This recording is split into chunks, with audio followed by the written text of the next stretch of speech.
uma crise humanitária que já afetou quase 60 mil crianças. Jovens em fuga da violência em seus países arriscam a vida numa travessia clandestina entre o México e os Estados Unidos. A repórter Iula Rocha e o cinegrafista Ives Goulart mostram o que acontece dos dois lados dessa fronteira.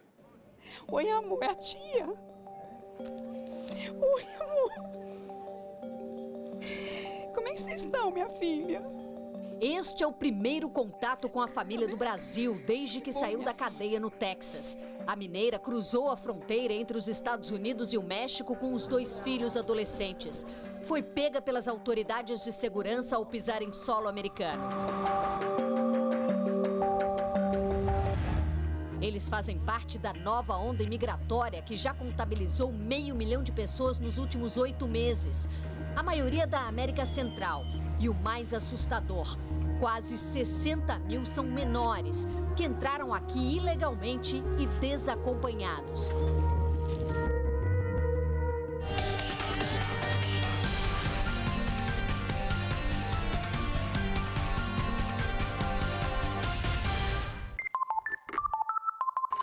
O buraco na cerca e a trilha aberta no meio do mato.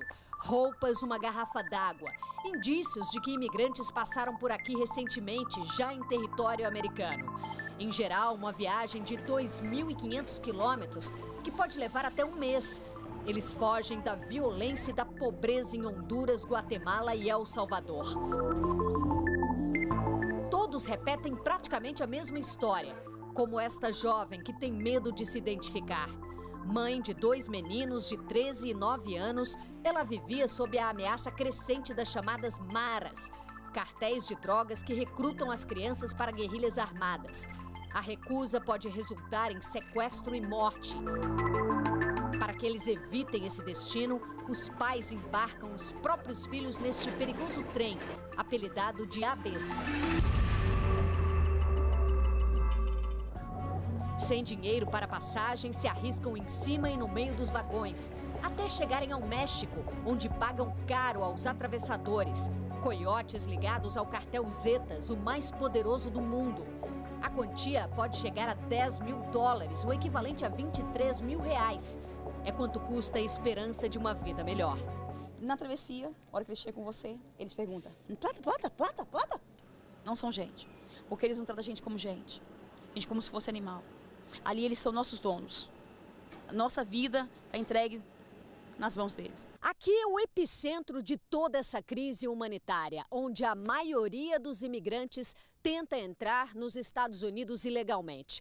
Uma vez deste lado da fronteira, as mulheres e as crianças principalmente se entregam à polícia.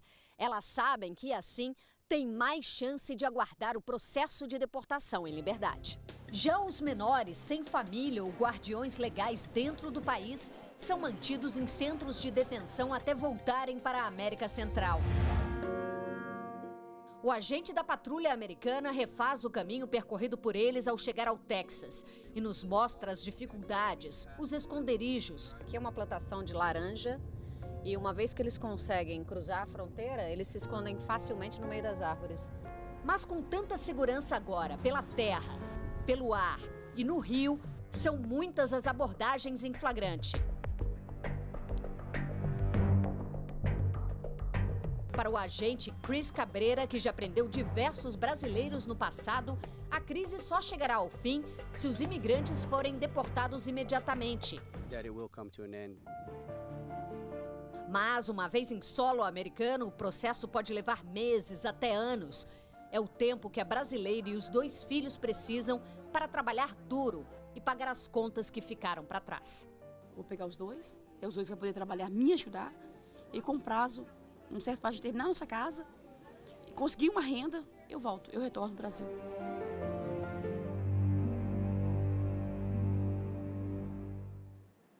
Amanhã o SBT Brasil vai mostrar a reação do governo americano a esta crise humanitária. E também um brasileiro que sofreu a violência dos coiotes e foi preso na tentativa de entrar nos Estados Unidos. Mais polícia e mais deportações. É dessa forma que o governo americano procura frear a onda de imigrantes que tentam entrar ilegalmente no país pela fronteira com o México. Só nos últimos 8 meses, mais de 500 mil de pessoas se sujeitaram a todo tipo de risco nessa travessia. A reportagem é de Ilha Rocha e Ives Goulart. Parece, mas não estamos no México. As placas do comércio são escritas em espanhol para atender a clientela que vive aqui. 80% da população de McAllen, no Texas, tem origem latina. Influência de qualquer cidade da fronteira sul ao longo dos 3.200 quilômetros que separam esses dois países. Neste vale não há muros ou cercas, apenas um rio, por onde a maioria dos imigrantes tenta entrar ilegalmente nos Estados Unidos sob o controle de violentos atravessadores. Para os coiotes, nós somos uma mercadoria. Essa mercadoria estragou, joga fora.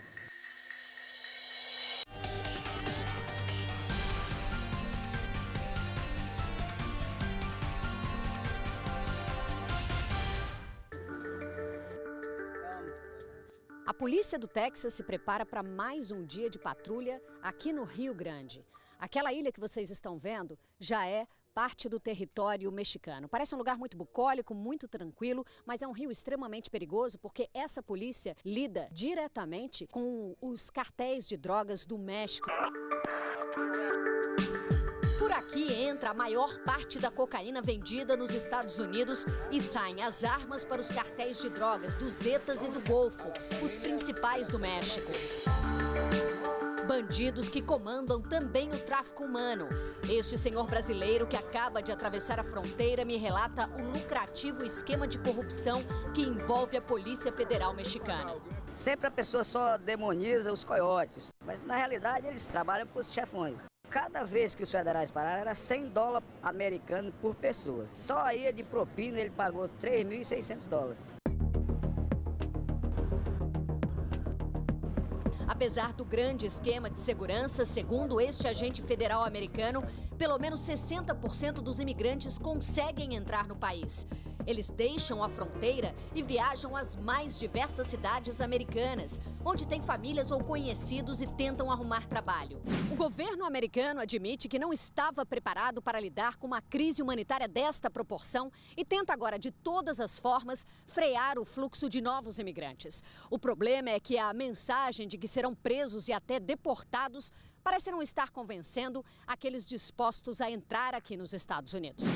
Na semana passada, o presidente Barack Obama recebeu os líderes de Honduras, El Salvador e Guatemala, de quem espera ações para frear esta crise. E ao Congresso pediu a liberação de 3 bilhões e 700 milhões de dólares para lidar com o problema e acelerar as deportações. Em troca, a oposição quer a Guarda Nacional na região.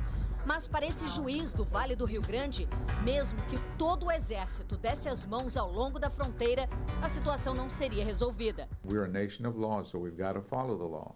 O que vale é a lei, e a lei garante direitos aos que pisarem neste solo, e os imigrantes se aproveitam dessa brecha. Nas TVs e rádios da América Central, uma campanha em espanhol patrocinada pelo governo americano deixa claro que ninguém terá permissão para ficar e trabalhar aqui nos Estados Unidos.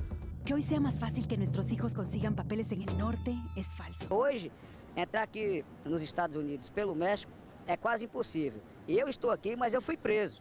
Fiquei quase um mês preso e paguei uma fiança de $9.000. E dei sorte de aceitar os meus argumentos. Senão eu teria sido deportado com o gasto e com tudo e o sofrimento. Sorte que 445 pessoas não tiveram durante a jornada. Os corpos enviados a Honduras são um recado mais forte de que a tentativa de dias melhores pode custar a própria vida.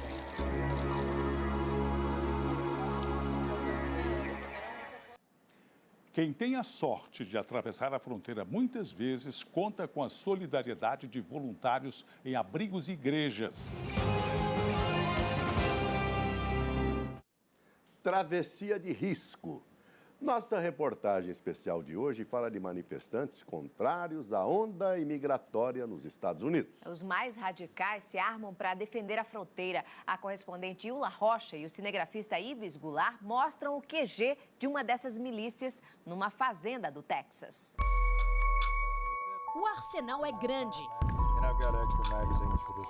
e descrito em detalhes por este fazendeiro do Texas. A arma preferida dos rancheiros, Taurus 45 Long Colt. Este revólver fabricado no Brasil, Made in Brazil. Capaz, nas palavras de Mike Vickers, de se livrar rapidamente da ameaça e a curta distância. For our own safety. A ameaça a que ele se refere, os imigrantes e os coiotes que cruzam sua propriedade rumo ao norte do país depois de entrarem nos Estados Unidos. Você vai andar 5, 6 dias, aliás, noites, durante o dia você fica escondido. Andando nas noites, de pé. No meio das fazendas. No meio das fazendas, nos matos, correndo o risco de ser picado por cascavel.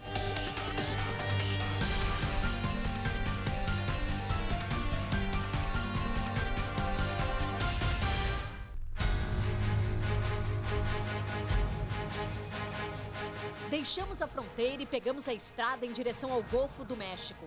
É este o caminho percorrido pelos imigrantes que conseguem atravessar o Rio Grande sem serem abordados pela patrulha americana. Eles precisam chegar até Houston, a 500 quilômetros daqui, para se sentirem sãos e salvos. Estamos parados num posto de fronteira onde todos os carros são vistoriados para tentar parar o tráfico humano de drogas e de armas. As iniciais do veterinário Mike Vickers estão no portão do rancho, o QG dos voluntários da fronteira. A sede é bem equipada. Eles usam computadores, radioamadores e telefones via satélite para se comunicarem diretamente com a polícia. Torres de observação estão espalhadas pela propriedade e câmeras noturnas registram os flagrantes.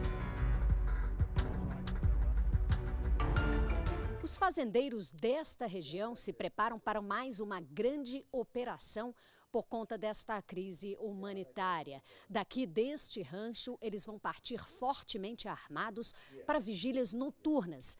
Ao encontrar qualquer suspeito, vão entregá-lo para a polícia. Em Murrieta, na Califórnia, moradores se recusaram a receber ônibus lotados de imigrantes. No Arizona, o recado foi dado nas placas dos manifestantes. Voltem para casa. Mas a realidade, me diz o xerife Ed Guerra, é que a criminalidade não aumentou e a segurança da população não está em risco.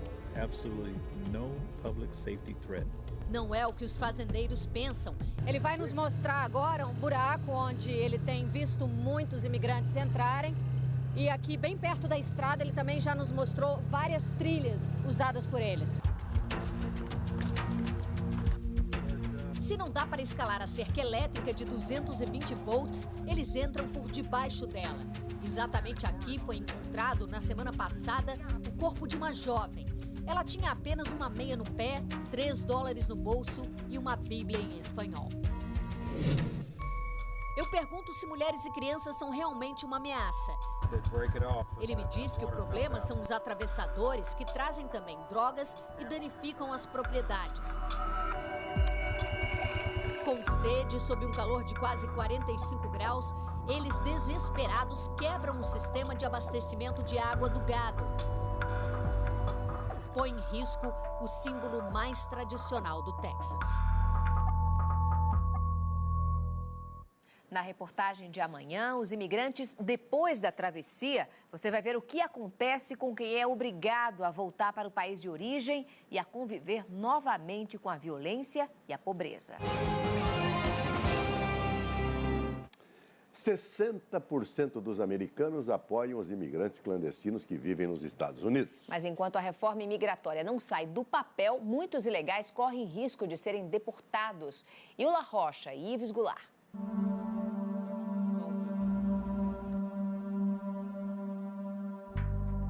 O apelo é de quem passou pelo pior. Jamais faria de novo. É um risco muito grande e eu não aconselho ninguém a fazer o que nós fizemos. Porque é muito dolorido e colocar filho nas condições que eu coloquei os meus filhos.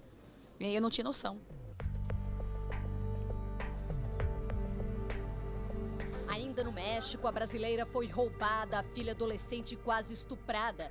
Já nos Estados Unidos, elas enfrentaram a cadeia, humilhação e a fome. Mas podem se considerar sobreviventes desta jornada. Não tiveram o mesmo destino que Gilberto Francisco Ramos, de 11 anos. O corpo dele foi encontrado a 2 quilômetros da fronteira americana. A identificação foi feita graças a um bilhete que o menino levava no cinto com um sobrenome.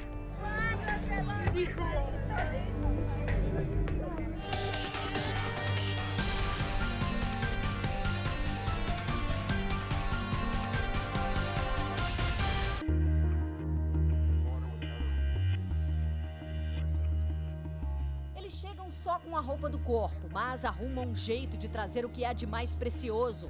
Este papelzinho com o contato de alguém aqui nos Estados Unidos. Escondido pela brasileira dentro do sapato, resistiu ao roubo dos coiotes e à revista da polícia americana. Foi na prisão que a mineira viveu os momentos mais duros. Prisão é muito difícil, nossa, pelo amor de Deus. A imprensa raramente tem acesso, mas vídeos de advogados de direitos humanos denunciam as más condições. O agente federal admite abertamente que não há chuveiros nem camas e que lugares como esses não deveriam jamais abrigar crianças. Children shouldn't be housed in areas such as these. Por isso, em outubro, este hotel será transformado num centro de detenção para receber 600 menores, até que eles sejam entregues a parentes ou guardiões legais nos Estados Unidos. Este outro, ainda em obras, foi aberto na semana passada. Mais um centro de detenção para menores é inaugurado às pressas aqui em McAllen, no Texas.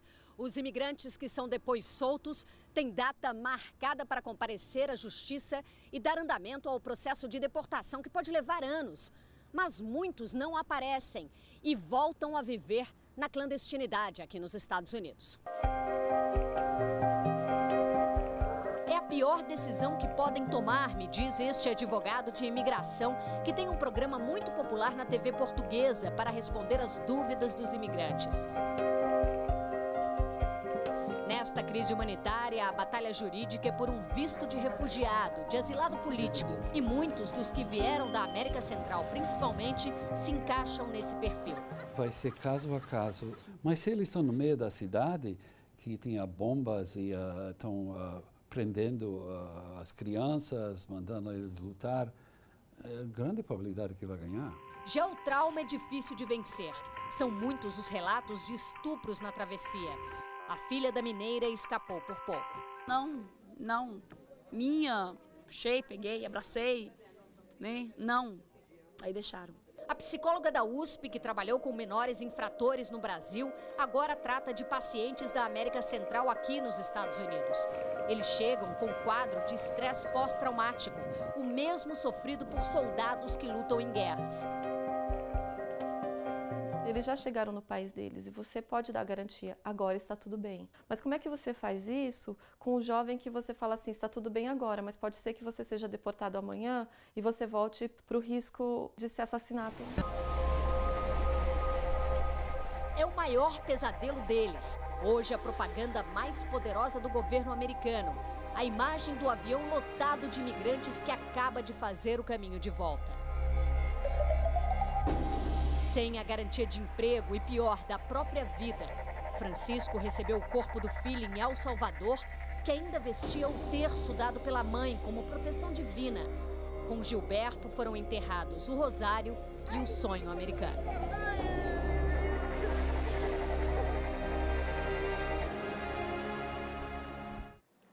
Boa noite.